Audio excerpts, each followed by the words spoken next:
Welcome to In My Bag with Backpack Jeff, where we connect with ordinary people doing extraordinary things. I got a very special guest here with me, serial entrepreneur out of the Baltimore area, Shawna. How you doing today? I'm good. You doing good? Yeah. Happy New Year to you. Thank you. How was your New Year been? It was pretty good. It was it's pretty good. What do you have planned for yourself over the New Year? Is there anything you have planned for yourself? A lot, actually. A lot? I actually just moved all of my businesses into one building. Okay. So that'll be opening up on the 1st. That, So I closed everything down for a little bit just to get everything moved. So now everything will be open on the 1st. okay. All right. So you said all of your businesses. Let's talk about all of your mini businesses. Tell us. I know some of the businesses that you have, and it's kind of how we connected.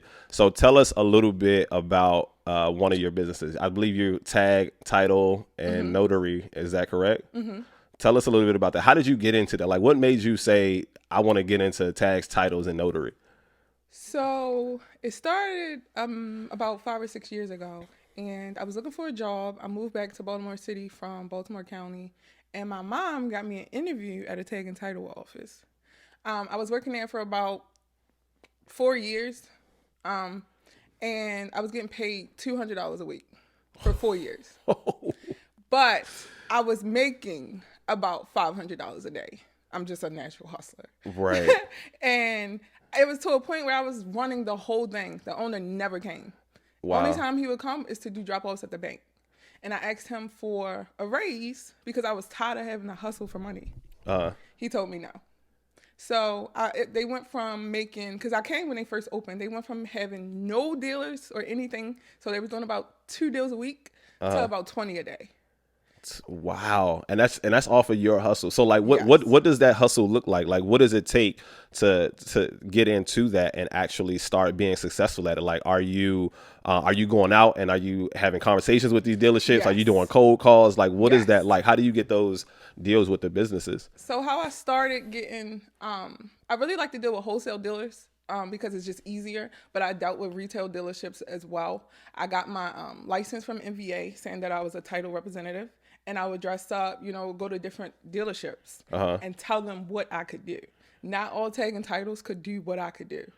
So once they realized, I was intelligent and I could really bring money in, they wanted to partner up with me. Okay. So what are some of the things that you offer that other tag and title places are not offering?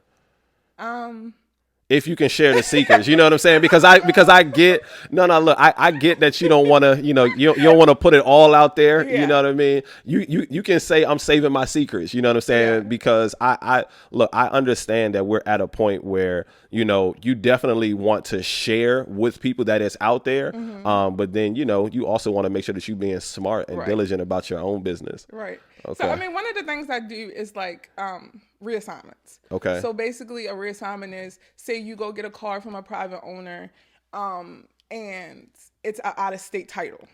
With an out-of-state title in Maryland, you have to have a reassignment with it. And they didn't know that. So I tell them to come to my office. I fill out the reassignment, help them out a little bit so they can take it to MVA.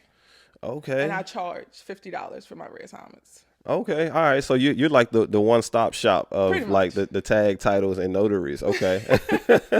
No, I like that. And I think that it's smart of you to want to, we get put in these positions where, you're essentially bringing in way more money than this business is actually offering you. I was listening to another podcast, the Social Proof podcast, and they said, think about it. If you're working at a job and your salary is $100,000, your value is probably 5 times more than that. So they're paying you at 100,000, but your value as like at 500,000. And I think that that's what you understood was, like you said, you're making $200 a week, but your value is I'm bringing you in $500 a day. So Oh no, I was bringing them in about $3,000 a day. $3,000. I was making $500 a day. Whew. Yeah, I got them way up in the 4 years I was working there. Okay. And so tell me how do you transition into doing this on your own? Because this is a scary thing, opening up a business. And at this point, being a single mom, Yes. how do you transition into that? What does that look like? Well, my very first business was the tag and title. That's why I call it my baby. It was hard. It was really hard. I cried so many nights. Nobody in the Black community or urban community will help me. Like, it was like I would call people that had businesses, and they're like, "Oh, go down to State Building." And I'm like, "Okay, where's the State Building?" Like, I knew nothing. I knew Right. absolutely nothing. So it was a lot of tears, a lot of hard work. God told me to quit my job in January. And I quit my job and I was like, I don't know what I'm gonna do, God. I lost everything.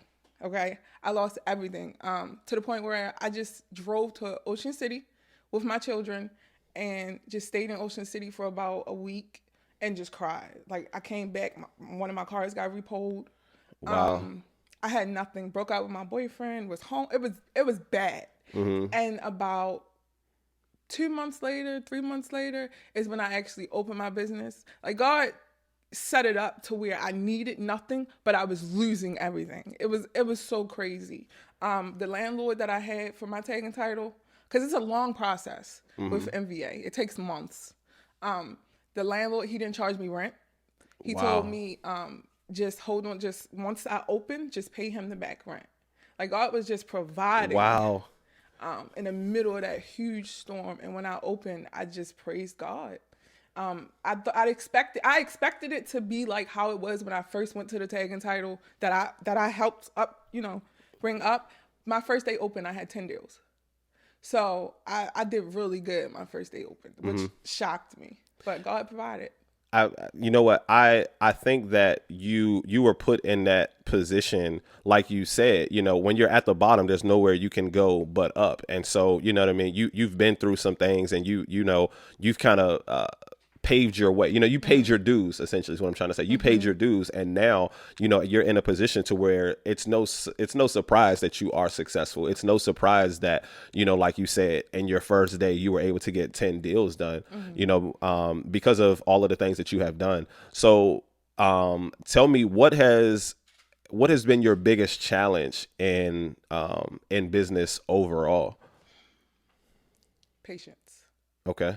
Because I have 4 children and they like to eat, and I have bills.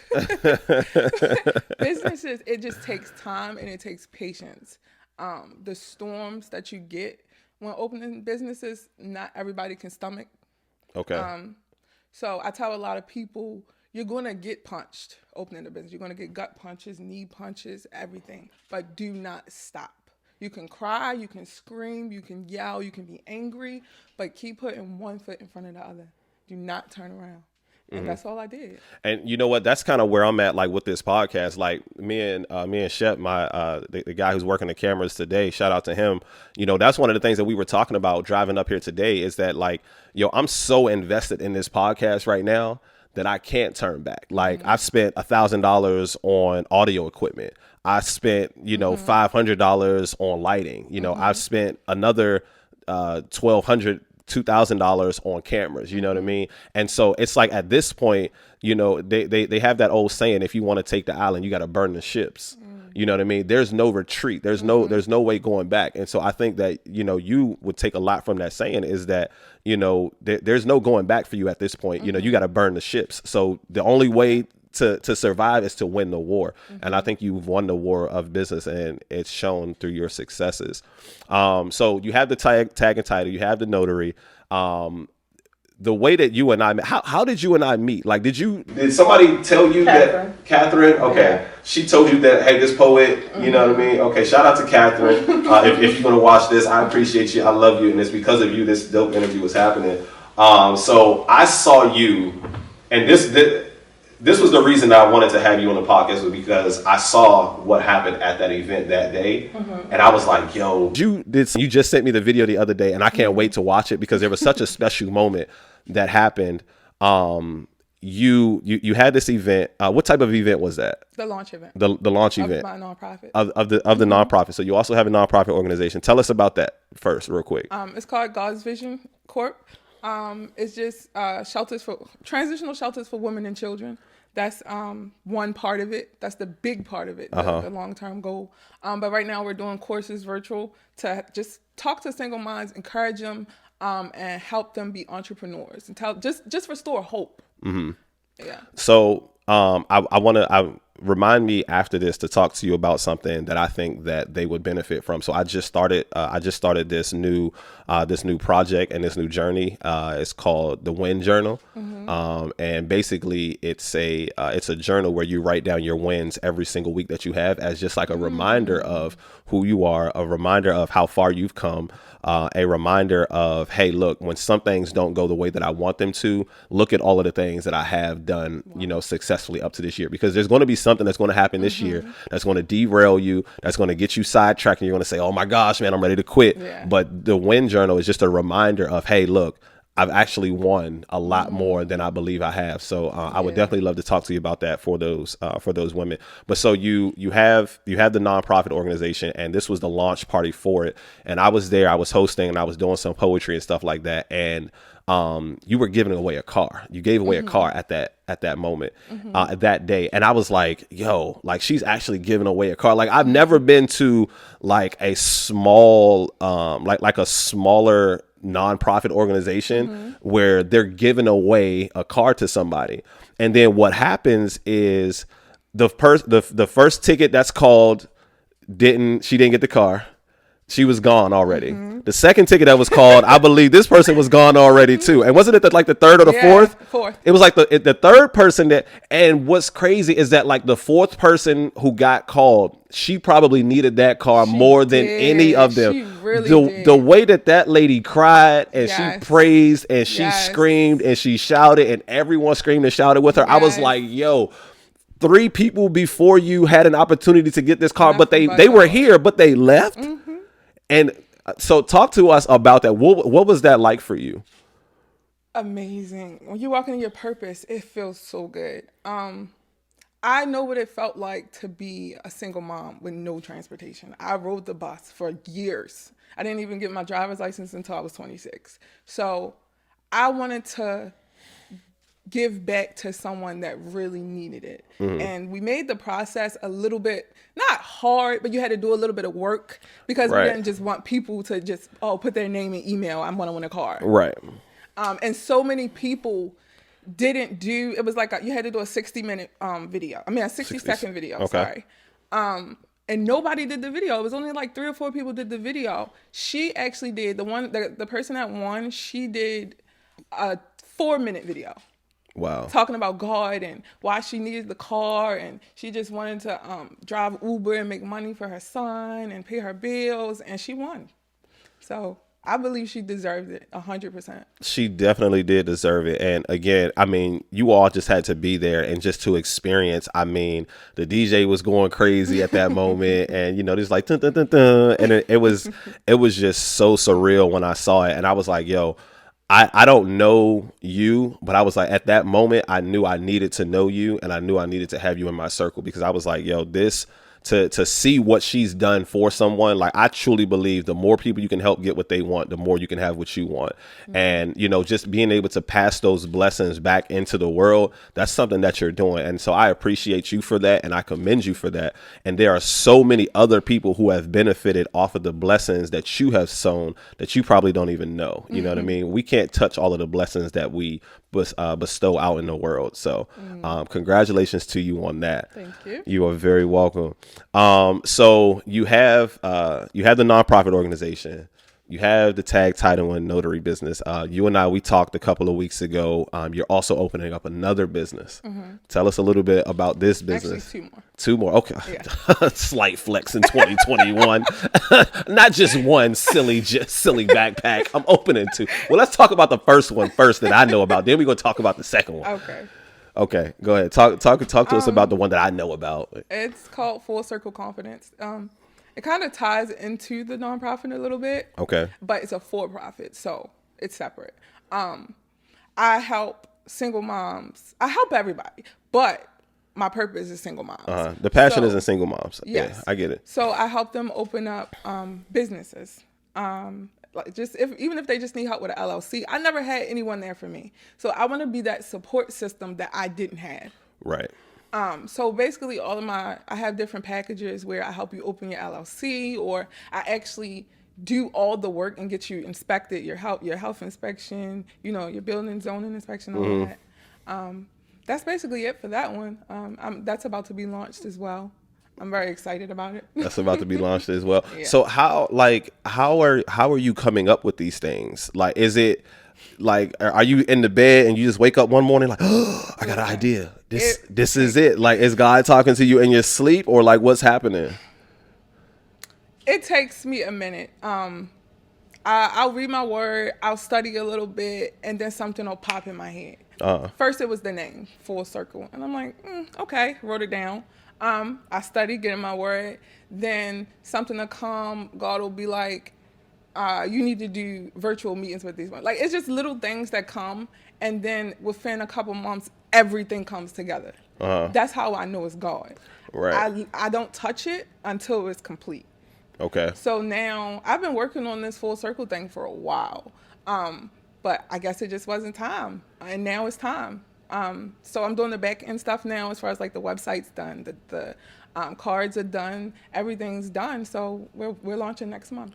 Launching next month. Is that one of the ones that's going to be launched on February the 1st? Yes. Dang, super excited. So what's the name of that? It's called Full Circle?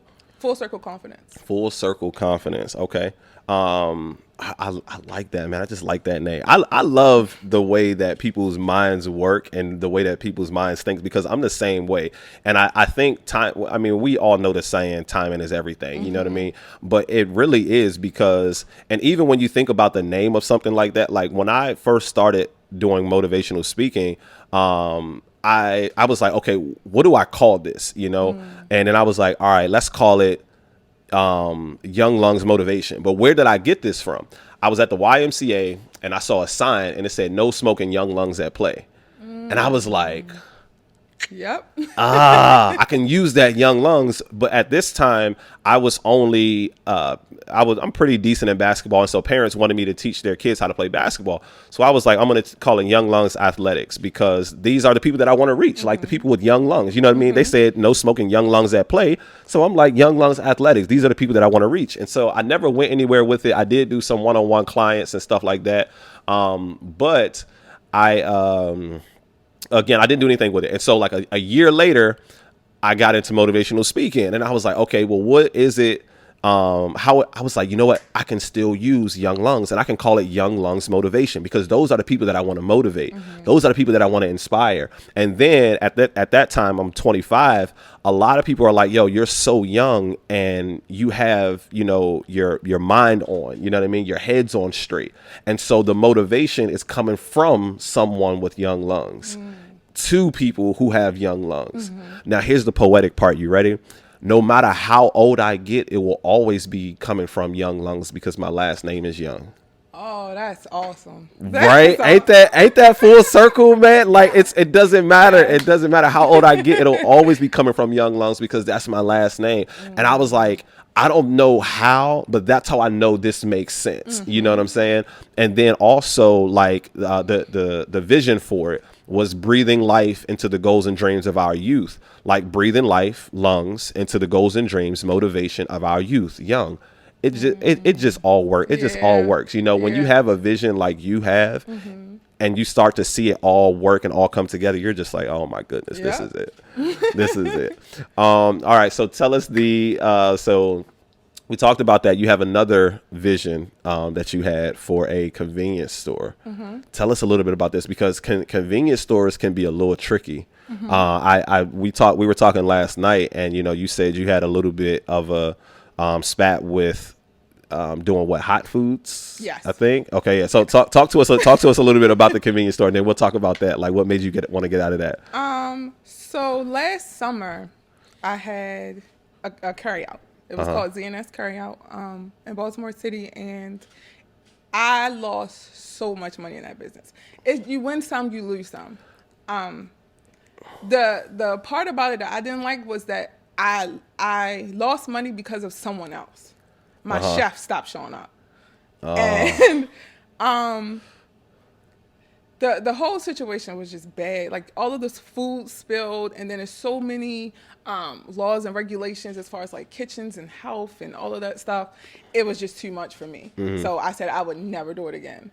Okay. So I said I wanted just a convenience store because I had snacks and stuff like that in there, and I love doing it. I love talking to the customers. Right. You know, they always came in saying how did they appreciated me, and I wasn't doing anything but selling them snacks. I would have a couple conversations about God, of course, but it was nice. I loved this. I said I wanted a convenience store. I told God I want a convenience store. And a year later, I have a convenience store. And the way it fell on my lap, like it literally fell on my lap. I was looking on Craigslist for I like to, I'm opening a thrift store too, but that's too Oh my So, gosh. We're going to have to have her on episode. We're going to have to have her on a whole nother episode to talk about all of the these thrift store is businesses. for the nonprofit though. I got a lot of baby stuff, strollers, car seats, things like Right. that. So I go on Craigslist and I look for free stuff to pick up. And I was on Craigslist looking for free stuff, and I seen a convenience store on Bella and Edison, and I was like, oh, and it's only $2,000. And I was like, I don't know. Wait, 2,000 a month or Yeah. okay. Yeah, to rent the space, but it's a really big space. Okay. That's how I put everything in one building. And I was praying on that too. And you know what? That makes more sense because now you're not paying paying all of these renter fees. Come here, on now. 800 here, yeah. So Okay, everything. okay, keep going.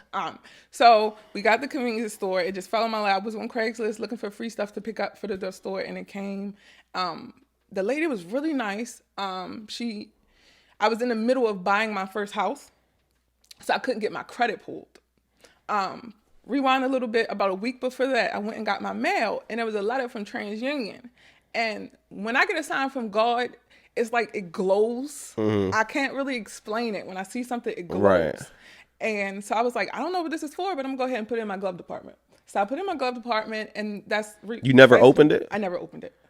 Okay. Fast all right. forward a week and talking to the lady, and she's like, oh, well, we got to run your credit because, COVID and, all of this stuff.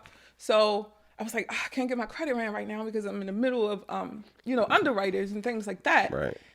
So I was like, wait, what credit bureau do you go through? She was like, TransUnion. So I went to my car, opened the letter, took a picture of it, and I was like, will you accept this? It's straight from TransUnion. I have a 790 credit score. It's straight from TransUnion. And she was like, absolutely. I'll talk to the landlord. And they accepted it. Yo. Like things like that just kept That's falling crazy. into place. It was God. Straight from Trans. Yo, oh my goodness. Like, wow. Yeah. That's all I can say about that. I called my mom crying. Tears of joy. Hey, Mom, you won't believe what just happened. Right. Yeah, so so you said that. Who has been your biggest supporter in this? Because there has to be someone to open 4 businesses on the verge and a nonprofit. Who has been your biggest supporter in all of this? My mom and my dad. At 100%. I cry, I scream, I yell, and they just be like, calm down, it's going to be okay. Just try to calm me down. They'll come get the kids so I could, have some alone time. Like if I need some money, they'll loan me money. Like they have been the best, the absolute best. Mm-hmm. If you could say a thank you to your mom and your dad, what would it sound like? Woo! Just thank you for being you. Thank you for loving me unconditionally and being there no matter what. No matter if I was locked up, no matter if I was in domestic violence relationship, no matter what. I've been through a lot of stuff. And they've been there through everything, every single thing. I just want to say thank you. That's beautiful. So we've talked a lot about your successes and, where you are. We haven't really talked a little bit about the journey and a little bit about some of the battles, because when people hear this, they're going to be like, oh man, she had it good. And, she's got a 790 credit score and, she's got mom that would come and pick up the kids and I don't got that. You know what I mean? What are some of the life events that have shaped you? I know that, at one point, you were a dancer, I believe, right? What made you say that this is something that I have to do in order to get myself out of this situation? My children. If it was not for my children, I probably would be in the same situation. They help motivate me to do better. The reason why I started dancing was because we got put out of where we were living in Laurel, and I needed money. And when I very, very first started, my daughter was 6 months. I got fired from, I was doing private duty nursing. I got fired. I couldn't find another job. I was 18. Wow. And a friend of mine was dancing. And she was like, girl, you better come on. You better come make this money. And I was like, and she had the daughter around the same age. We were pregnant at the same time. And she was doing really good. And I was like, you know what? Screw it. I was terrified, but it paid the bills at the time. That's how I got into that. What was a good night at that time? I didn't really work in like city clubs at that time. Right. I worked in the county, so a good night in the county probably be like anywhere from $500 to $1,000. But you saying that's not a that's I a whole week's salary.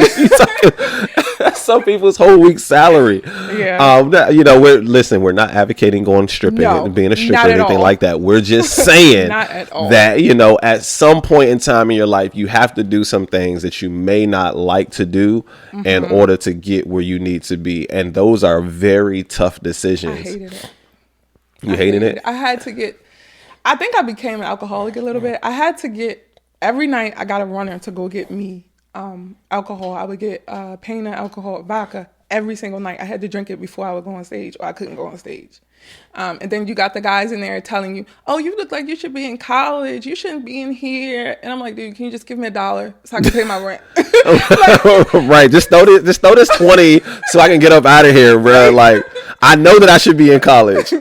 So then I started lying, saying I was in college and paying for college, like, because it was just a niche, and I needed the money to help pay my bills for my children. Yeah, I mean, that was in a Kanye West song, right? You started stripping for college. Have you remember that song by City High? What would you do? What would you do if your son was at home crying all alone on the bedroom floor because he's hungry? That's so real. Listen, and the only way to feed him is to, you know what I mean? Not that you did that, but I'm just saying the whole premises of it. What would you do? You don't know what you would do until you're put in those situations. You know what I mean? Where you are really tested, and you gotta answer the bell. You know what I mean? You got a 6-month-old that you have to take care of. What is it that you're going to do? I found myself when I was in college, I had to sell weed to put myself through school. And the only way that I thought of doing it that would also be beneficial was I would sell it with a Domino's pizza. So like, in order to not get caught, the only way that you buying this from me is if you call my peoples over at Domino's, order a medium or a small pizza. I'm gonna put the weed up under the pizza and they gonna deliver it to you. So listen, hey look, when you gotta make ends meet. You got to make ends meet. And I made that Domino's so much money. I'm telling you. And I didn't have to pay for anything from that Domino's, because when people would call me for the week, hey, look, I got to order. They about to call you. When Jimmy call, he going to order a medium pizza. Let me know. I'm going to come up and I'm going to drop it off to the, I'm going to give it to the driver. So then we take the weed. We put it up underneath the pizza. Hey, man, here's your pizza. That's the only way you can get it from me. You know what I mean? And so, again, you don't know what you would have to do until you're put in those type of situations. So talk to us a little bit about some other life events that have shaped the person, the woman that we see, the woman of God that we see today. I tell most people when I speak that I've been through more stuff than most 80-year-olds. So I really don't know where to begin. I've been through domestic violence. I've been molested. I've been incarcerated. You think it? I've been through it. So tell us a little bit about the domestic violence. Like why did you stay in the relationship? I left longer than you should. With my daughter. Okay. I was really young, and that's what's crazy. I was 14. I left him when I got pregnant at 18. Mm-hmm. Well, I had her at 18, 17. Okay. And I was just one of those girls that was looking for love in all the wrong places. I felt like because he hit me, he loved me. And at least a man loved me. Abandonment issues from my dad. And I thought it was love for a really, really long time. Mm-hmm. I just thought he loved me. He hit me because other guys were talking to me and he loved me. He hit me because some guy tried to get my number and he loves me, Right. I justified it. You know what? We definitely get to a point where we try to justify other people's actions, and we try to make them make sense, but even though we know deep down like this doesn't make sense, you know what I mean? I dealt with a domestic violence situation where it was like, you better be lucky I'm yelling at you, that I'm yelling at you because I love you. And I'm like, wait, nah, love don't have to hurt, you know what I mean? Love shouldn't hurt. It doesn't have to be people complicate love and relationships so much. Love and relationships are very simple. You know, I do a live every Tuesday on my Instagram, me and my guy Mike Smalls, and the reason we do it is because we know that women appreciate genuine conversation from genuine men. You know what I mean? You don't get to have that, and you don't get to see that as often as you would like. So we try to have those genuine conversations. And so me being a man who dealt with domestic violence, you're like, oh man, you know, how are you 6'3", 216 pounds and you dealing with domestic violence? It's because if I did, you know, do anything, then I'm definitely going down. You know what I mean? And I never called the police or anything like that because I was just like, I don't think this is something that people in relationships do. You know what I mean? You're the mother of my child. I don't want to see anything happen to you. You know what I mean? So I definitely understand you there. You said you were incarcerated at some point. What was that like, and for how long? It was torture. I got locked up in 2011 for 6 months. When I got locked up, did you do the whole 6 months? Yes. Oh gosh, I don't know how. Okay, go ahead. I'm sorry. I'm gonna tell you about my 26 hours because listen, 26 hours for me and that was it. But go ahead. I'm gonna get to mine later. You were dad. It was really hard at first. When I first got locked up, I called my parents and cried like a baby. And they told me they were not getting me out. And that hurt even more. But I'm thankful for that today. Yep. You needed to sit. To that later. You needed to sit. I'm so thankful for that. I called my son's dad. I needed $1,700 to get out. My bail was $750,000.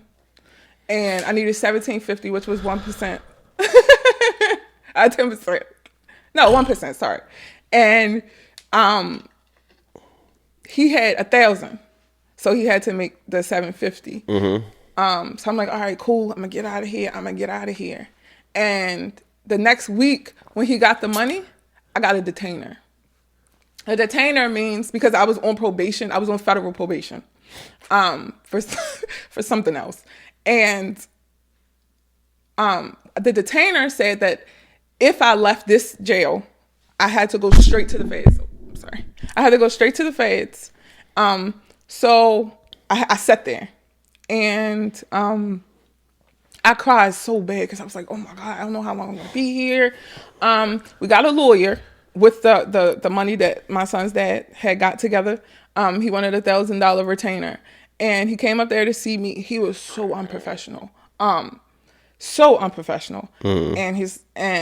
he ended up stealing my money. He came up there one time, stole the $1,000, never heard from him again. The lawyer? Yes. Oh my God. Like I didn't know what to do. I had no more money. I had nobody else to ask. And it was tax time coming up. So I asked my mom to file my taxes. I used my tax money to get another lawyer, which was $3,500.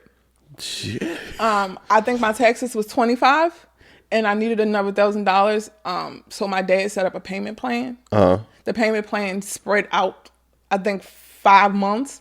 So I could have been out sooner, but I think what the lawyer did was stretched it a little bit so she could get paid, because she needed to get paid before we went to court.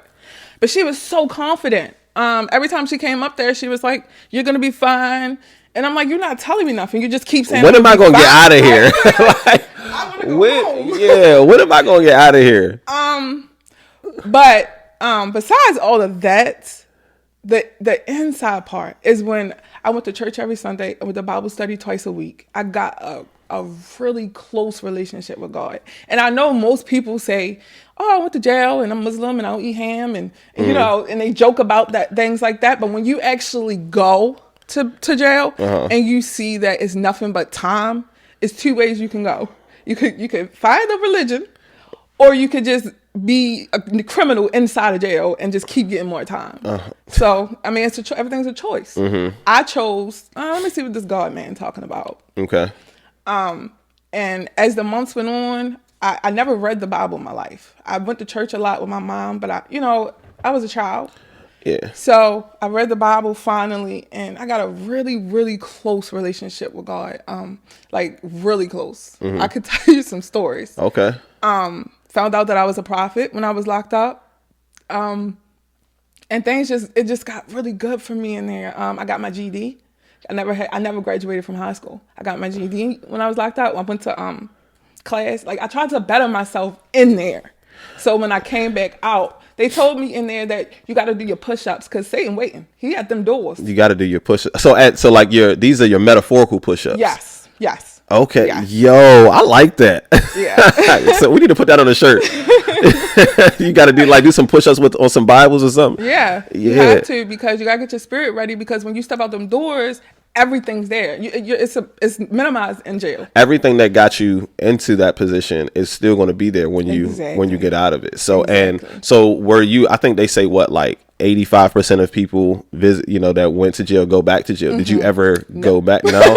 You're not a part of the 85%. Me either. I'm not a part of the 85%. I'm telling you. Look, I did my 26 hours. I was supposed to be on a cruise ship, and this is very honest. This is a very open, heartfelt moment. It'll be in the book, but so like I said, I was dealing with domestic violence with my daughter's mom, and she ended up getting a PFA on me. So like there was one time where she was hitting me. She had me by the neck, and I grabbed her and I held her down. I said, look, you need to stop or something bad is going to happen. So I got off of her, and then I left and I walked out. And then a week later, the state police are looking for me. They ready to serve me papers because I guess I held her so tight.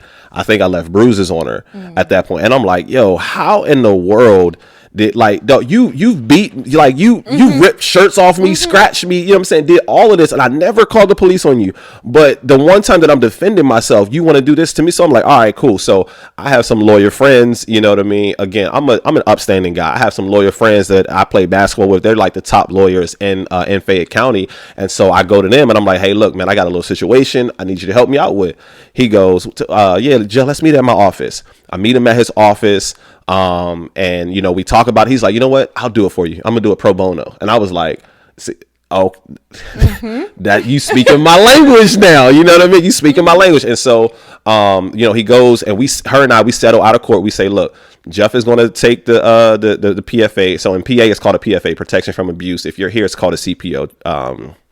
CPO order, but same thing. But so it's like, okay, I have to stay away from her and my daughter for 2 years.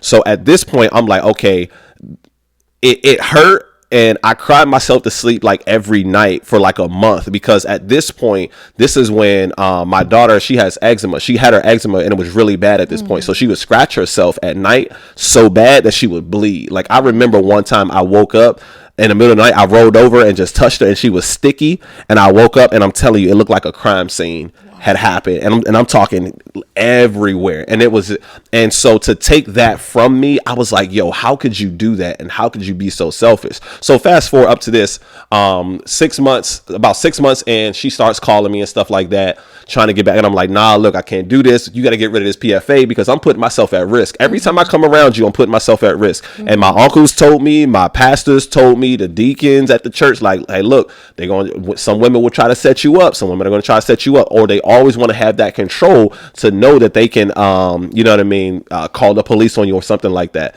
So I'm doing really good in the insurance business. I'm doing so well. I went an all expenses paid trip to the Bahamas. I went an all expenses paid trip to Jamaica. And so, me being stupid, young and dumb, I asked her, I go, okay, I want you to come with me on this cruise to the Bahamas. You know what I mean? It's just that, we've been frustrated and we just haven't had no time just to be in love again and stuff like that. Come with me on this cruise to the Bahamas. She go, oh, okay, all right, cool.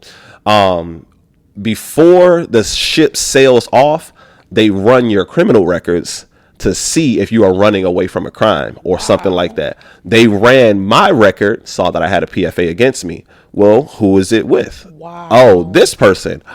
Oh, this person is also on the boat with him. He can't be, even though she voluntarily came on the boat. Wow. We flew from Pittsburgh to Florida, even though she voluntarily came on the boat. And my last name is Young. And so I was the last person that they checked. And so they brought me downstairs. They brought us downstairs. I saw the like 4 police officers there. And I was like, damn. He was like, you know why we here? I say, yep. She starts breaking down crying. I'm like, nah, don't start that shit now. I told you already that this was possible. And you needed to handle this. I don't want to do it because they're going to make me go through some classes and do this. And they want to make sure that you're not trying to force me. Am I trying to force you? Why are you not dropping? Why are you not dropping this thing? And so now I'm supposed to be waking up in heaven on a cruise ship in Nassau, Bahamas. On my company rented out the biggest cruise ship in the world for all of us. It was just us on the cruise ship. Woke up in hell. Wow. I did get to eat. And then, they take me to the jail, and, this officer said to me, he said, you know how they say nice guys finish last? Mm-hmm. He said, they don't. The stupid ones do. And I was like, touche. Mm-hmm. all I could say is touche. Wow. And then, I get there. They like, yeah, you want to eat? And I'm like, nah, man, I just ate on a cruise ship. Thank God. I'm not going to be in here too long. I'm going to be out of this joint, man. Out. They put me in with the real, like, they took all my clothes, everything. The only thing I had on that was my boxers and my socks. Wow. They gave us these slides that like, I'm like, dog, I'm not a hard criminal. Like, I'm like a soft criminal, bro. I don't need to be in here with the thugs. You can tell that there was some 40 drinkers and some Henny drinkers in there because they was coming in talking like this, cuz, yeah, what up, little young? You know what I'm saying? Like, this your first time? I done did that and I got dry throat. I got dry throat now. But look, so we're in this room. They give us a food tray, and it's an apple, peanut butter, and honey, and bread. Now think about that. They want you to make a peanut butter and honey sandwich with an apple and nothing to drink. You are trying to kill. Can you imagine trying to swallow some wheat bread with peanut butter and honey on it and then flushing it down with an apple? Y'all are trying to kill niggas up in this joint. I know that's what y'all trying to do. So I was like, nah, I don't want this.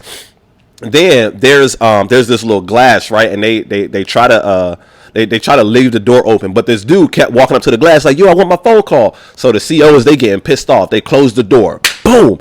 And then the old head is like, dog, you got the door closed on us, man. You had the door. What the hell, man? Like, it's 15 of us in this small room. Like, and then it's like a little pee hole. There's no stall. Wow. There's a pee hole in the floor. I'm telling you, look, they say you go to Florida for vacation and come back on probation. This is not a lie, right? This isn't a saying that they just, no, this is really real. So it's this little pee hole. So the dude who got the door closed on us, he's falling asleep. He's drunk or high or whatever. And so the old head is like, nah, dude, wake up. You ain't going to sleep. You just got the door closed on us. So he literally wouldn't let bro go to sleep at all. Yo, I'm dying. But so it's a horrific experience. I'm in here like 8 hours now. So they're like, all right, we're going to go to our sales. So we go to our sales or whatever. And they're like, this was a Saturday. And it was like, all right, and I'm like, oh my God, I'm going to be here until Monday. Right. Because there ain't no court on the weekends. But we did a virtual court on Sunday because in Florida, this happens all the time. Oh, okay. This happens all the time. So we did a virtual court on Sunday, and they're like, and I'm like, all right, well, everybody else is getting bail, and I'm like, all right, well, I'm gonna be good because this is my first offense ever. I'm a college graduate, I work at a nonprofit. Worked at a nonprofit organization. My record is pretty good. I'm gonna be fine. She goes, $2,000 bail. What? And so I didn't know about the 10% thing. No, she says $1,000 bail, and I'm like, what, ma'am? I was with her. Like she was okay coming with me. I wasn't a criminal. Like I'm not I'm not a real criminal, you know what I mean? But I'm here, you know what I'm saying? And so I get the $1,000 bail. So I ended up getting bailed out at $100. She ended up dropping the charge because, obviously she didn't want that, to be something that was on me, or obviously because of the nature of it. But so in there, you could the only numbers that you could call were local numbers on those phones. Oh, I don't have any local numbers in Florida. Yeah. So I don't know anyone either. And so I'm like, yo, who in the heck do I call? So I'm calling bail bondsman. They have this little TV screen out there, and it flickers like every 3 seconds. And I'm like, how in the hell can you remember a number when it flickers every 3 seconds? Like, who's going to do that? So what I did was, in the phone book, somebody ripped out all of the bail bondsman's numbers. So what I did was, and it's interesting because when you're put in a space of confinement, your mind starts to work even better than you think, right? So I ripped out numbers in the phone book. So I ripped out like 3 1s, 3 2s, 3 3s, 3 4s, all the way to 9. And so I would go to the board, and I would wait for the screen to flash, and I would just pick a name, and I'm like, all right, area code 757. So I would go to my bed and I would put 757 here. Then I would go back and I would wait for it to come back too. Wait for his name to come back. All right, 363. Then I would go back to my bedroom and I would go 363. Then I would come back. Then I would be like, all right, last 4 numbers, and I got it. I'm like, all right, now I got this number. Now I can make this call. And I had to do that for like 5 bail bondsmen before I eventually got it. The water in jail is absolutely trash, especially in Florida. I'm a drinker. I drink a lot when I talk, or even just during the day when I eat, I drink a lot. I had 1 styrofoam cup of water and like this big, and I didn't even drink it all. I'm telling you, they put dirt in the water. Like, you can taste the tap water. Like, you know how people say you can taste tap? Nah, you can taste it, but I'm telling you, they added some extra dirt. It was brown in the cup, yo. It was brown. Dude, if you're going to go to jail, don't do it in Florida. Right. Don't do it in Fort Lauderdale. That's where I was at. I'm telling you, when I say this joint was bad, this was the worst 26 hours of my life. They gave us a bologna and cheese sandwich. The bologna wasn't even circular. It like the bologna like had like bit. Listen, I don't know what happened up in that joint, but when I got out, I was so happy. I was like, oh my gosh, yo, I will never go back here again. And I thank God I never did. And I'm doing much better with not putting myself in situations to go back. So how you did 6 months? I learned to love that bologna. I bet you don't want that bologna now. No, I don't even eat bologna. For that very reason. I stopped eating noodles for like a year. Really? Noodles are like steak in jail. Yeah. Noodles are like steak in jail? And they're like $1 a pack. Oh man, did you see anybody ever make like the jail grilled cheese sandwich? We made wraps. Wraps? How did you make the wraps? Well, like the iron? I didn't have no iron. What did y'all use? The microwave. We you get a big bag of Doritos or any kind of chips. Like if you want spicy chips, crunch it up, put some water in it, and you make dough out of it. Yeah, you put it in some plastic and you smush it down. Look, you adapt. You smush it down. Come on now. Put the noodles in there. Get some little sausage links. Or if you got a friend in the kitchen, they bring you chicken. Don't ask me how they bring it. Okay. Okay, she got the plug.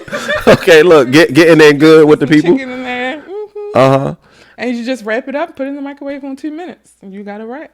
And you got a wrap. Okay, I'm not saying that I'm going to try that, but I'm just going only with an industrial microwave though. Don't try it on the regular microwave, because when I came home, I did that and I almost blew up my grandmother's microwave. Don't try it on an industrial microwave. So okay, all right. Yo, duly noted. All right, so look. We're at the point of the podcast where I usually like to get into this thing called In My Bag, and it's basically some questions. Now, I forgot the questions at home, but I do remember some of the questions, and I want to ask them to you. And basically, it is we're looking at 2020 in retrospect. So some of the things that happened in 2020, and then we're also going to look at 2021. Excuse me, I used that word wrong. Retrospect is for 2021. But so we're also going to look at 2021 and some of the things that you're going to be doing in 2021. So first question, what was something that surprised you in 2020? COVID. Okay. Yes. How did you adapt to COVID? So being a single mom, you have 4 kids that are in school, virtual learning. How does that work? So the beginning of 2020, everything shut down in March. All small businesses shut down in March, and nobody was expecting it, especially me. So everything was at a standstill. At that time, I was renting an apartment in Elkton, Maryland, right at the Delaware line. And it was hard. It was so hard because having businesses for the past couple of years, I didn't need for much. And COVID just stopped everything. Like I was paying bills with my savings. It was to the point where I had $100 in my bank account. And it was so bad. Like I felt like, okay, my biggest fear is to go back to a homeless shelter. I've been in so many in the past. And I said never again, not for my children and not for me. And I was so scared that that's what was going to happen. I actually tried to kill myself. Wow. Yes. I took some pills. A friend of mine reached in my mouth, snatched them out, grabbed me, held me down to the ground, and just prayed, screaming, prayed out loud for about 15 minutes until I just calmed down. And the reason why I did that was because I'm a firm, I believe in God, I believe in hell. And I would never try to kill myself because I don't want to go to hell. I want to be with my Father. And it was to the point where Satan was just in my head, like, you ain't good enough anyway. You wasn't going to be nothing anyway. You're going to be back in a homeless shelter. And then it was getting bad. Like my mindset was just getting bad. And it was to the point where it was like, I'm on hell on earth. So what? You might as well go down there. It might be easier. So even with all of the successes, you're still having this inner battle with yourself. Oh, yes. You're going to have that battle forever. Right now, I'm at a way better place. Way, way better place. This was the beginning of last year. Once I tell you what happened, then you'll understand why I'm in a better place. Okay. So I sucked it up. Okay, I told my friend thank you. Not at that moment, but eventually. Right. I told him thank you, and I got back into my word. I talked to my mom, I talked to my dad, and it was still hard, but I had to turn it around. I had to change my mindset. I had to start praying. When you're going through a storm, Satan uses everything and everybody, especially someone with an anointing on their life. I know I'm anointed. I know I have a purpose. I know what my purpose is, and I'm walking in it.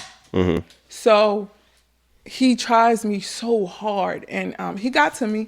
But shortly after that, I fasted. I prayed.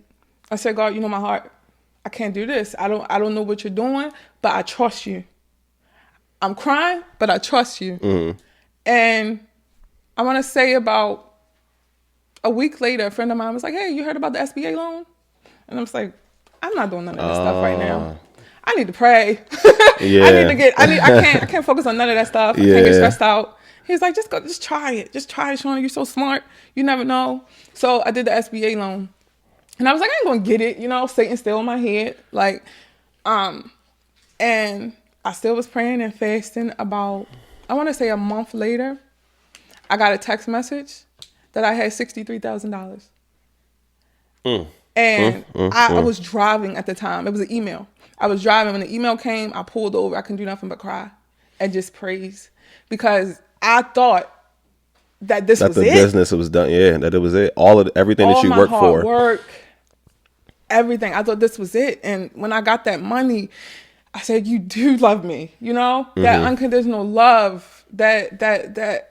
But you know what that is, though? That's you giving away that car a year and a half ago. That's all of the mothers that you've helped open businesses and provide them shelter. That's what that is. Like, that's paying it forward. Like, literally, when you do something out of the kindness of your heart, you have no idea what you're going to get back in return.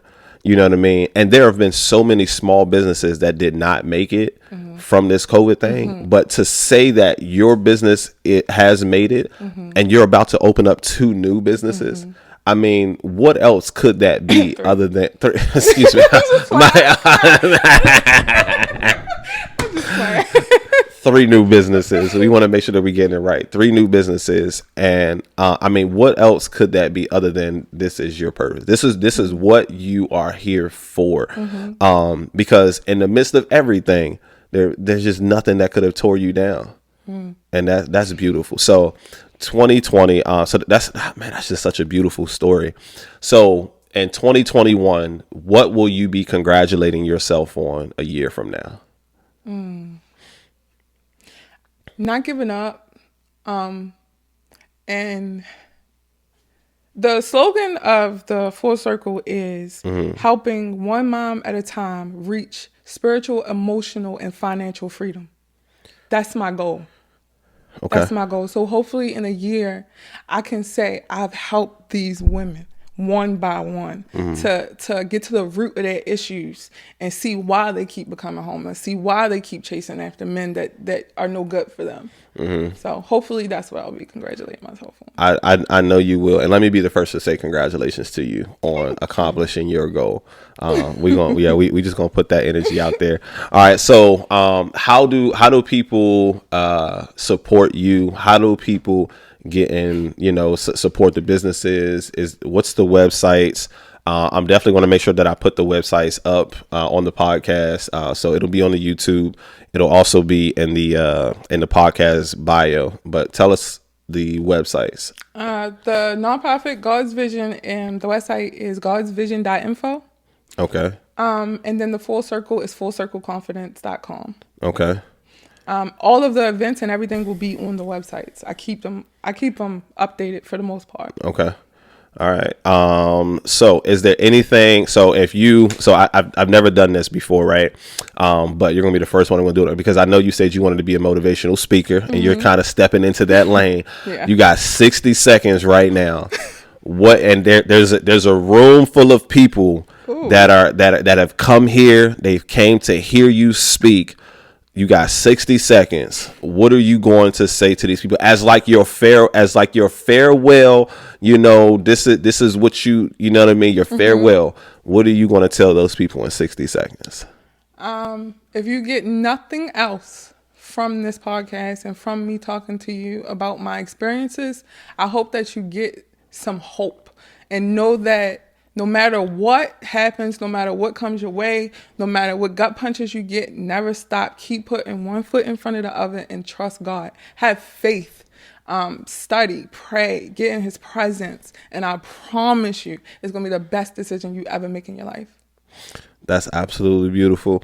All right. Thank you so much. I appreciate you joining us. This has been an excellent conversation. Yeah. I feel like I know you so much better after this conversation. And I just can't wait to continue to follow you on this journey. And I think I know you're destined for greatness. And, I can't wait to see some of the things that we are able to partner on in the future, because I definitely think that we're going to be able to partner on some things. I don't know what it is yet, but maybe your fifth business of 2021, you'll let me in on that one. All right, y'all. So this has been another episode of In My Bag with Backpack Jeff. Today we were in our bag with Shawna, serial entrepreneur out of Baltimore, God, a fearing woman, an amazing all around woman, mother, daughter, all of those things. Don't forget, like, comment, subscribe. You can also, if you like this podcast, if you want to support this podcast, don't forget that you can go onto the Anchor app and you can support with a monthly subscription as low as 99 cents all the way up to $9.99, and then in the middle there's a $4.99 per month. So you can support this podcast, support us and what we're doing. It takes a lot to be able to do this, but we love doing this and we wouldn't change it any other way. Again, In My Bag with Backpack Jeff. I'm always in my bag.